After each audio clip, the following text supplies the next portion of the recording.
Le problème, c'est que les scientifiques n'ont pas d'éducation philosophique.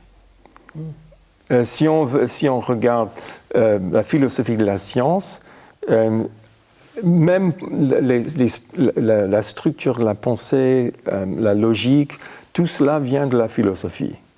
Donc, tout le monde a une philosophie, a des suppositions, des présupposés qui sont incorporés dans la compréhension des choses.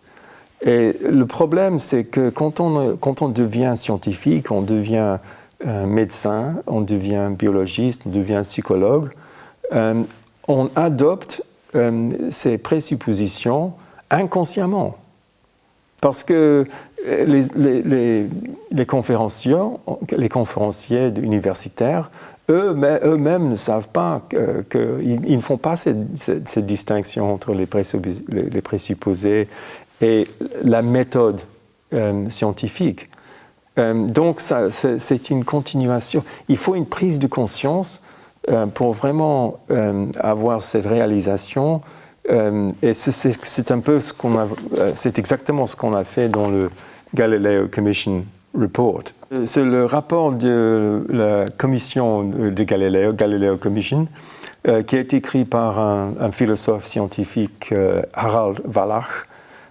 Et ce que nous avons fait, nous avons essayé de mettre au point non seulement les arguments philosophiques, mais aussi l'évidence, la base d'évidence qu'on peut apporter pour une considération profonde de ces choses. Et la métaphore centrale est d'encourager les scientifiques et les philosophes de regarder par le télescope. Parce qu'il est très connu que le professeur de philosophie à l'université de Padua, il refusait de regarder par le télescope de Galiléo. Ah oui, c'est un peu pareil maintenant. Les scientifiques, ils refusent de regarder par le télescope toute cette gamme d'expériences humaines qu'on ne peut vraiment pas bien expliquer en utilisant une lentille matérialiste. Oui, c'est la fameuse anecdote où on demande à des savants qui jugent Galilée s'ils accepteraient de regarder à travers la lunette qu'a fabriquée Galilée, et la plupart disent non, on ne veut même pas regarder. Non, une absence de curiosité. Ils savent déjà que cela n'existe pas. Donc vous pensez vraiment qu'on vit dans une société où tout le monde, scientifiques, journalistes, les penseurs, les philosophes, tout le monde, sans s'en rendre compte, vit dans un monde supposé, une réalité dont il suppose la réalité, mais qui n'est pas forcément prouvée? Oui, je crois que c'est aussi une question psychologique et sociologique. Parce que tout le monde veut être respectable dans son entourage et sceptique. Il est respectable d'être sceptique. Il est moins respectable de croire à des choses qui ne sont pas tellement crédibles. Et donc tout cela est renforcé dans le système universitaire. On ne peut avoir des fonds de recherche pour poursuivre ce genre de questions parce que c'est hors du champ crédible. Donc on ne peut pas, c'est un cercle vicieux, on ne peut pas arriver à faire beaucoup de recherches qui amèneraient plus de détails dans la considération de ces questions. Et donc ça reste dans les marges.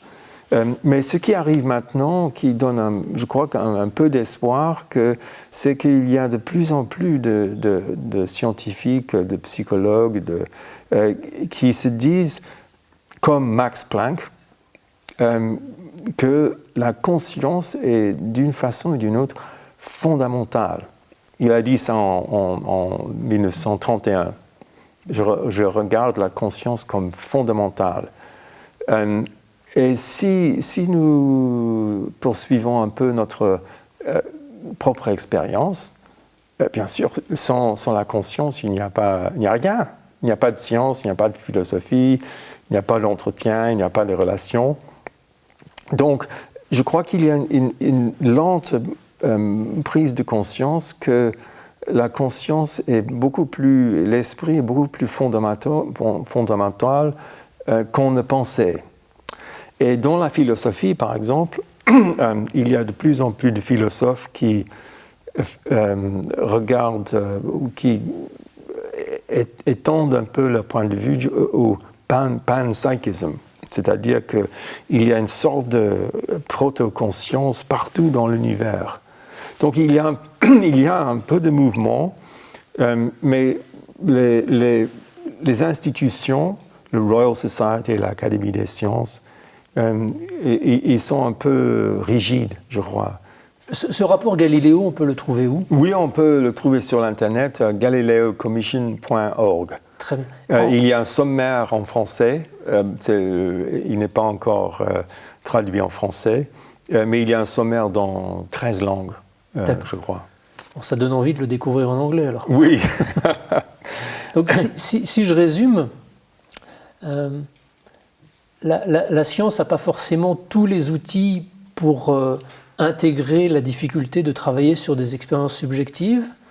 2, on vit dans un monde où les présupposés nous imprègnent tellement qu'on ne se rend même pas compte qu'on a une vision du monde qui est commandée non pas par la démarche scientifique mais par nos croyances. Et 3, on commençait à aborder cette question de ce qu'on appelle en philosophie le problème difficile, c'est-à-dire comment émerge la conscience. Quelles sont selon vous les évidences ou les preuves les plus solides qui démontreraient que notre conscience, notre sentiment d'être nous-mêmes n'est pas une construction de nos neurones et de notre cerveau? Est-ce qu'il y a quelque chose dans vos recherches qui vous a le plus convaincu? Oui, je crois que si on aborde ce sujet sans préjugés et on lit à fond toute la littérature dans maintes domaines, on verra qu'il y a une sorte de compréhension logique et cohérente qui en sort. Donc c'est pourquoi dans mon livre j'ai étudié les apparitions, les expériences en dehors du corps, les EMI et puis les rapports de personnes qui sont mortes et qui décrivent le processus de la mort, la revue de la vie.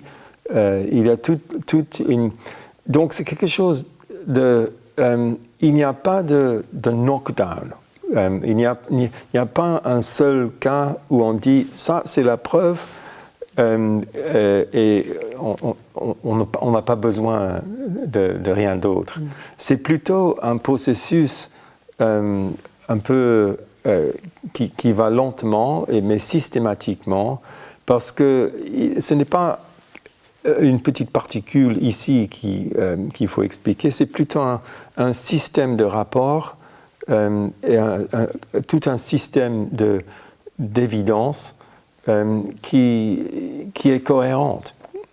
Donc c'est peu à peu qu'on établit une compréhension cohérente. C'est ce que j'ai fait moi-même pendant des décennies. Donc d'abord il faut une ouverture pour vraiment prendre au sérieux et réfléchir sur les implications de ce qu'on lit.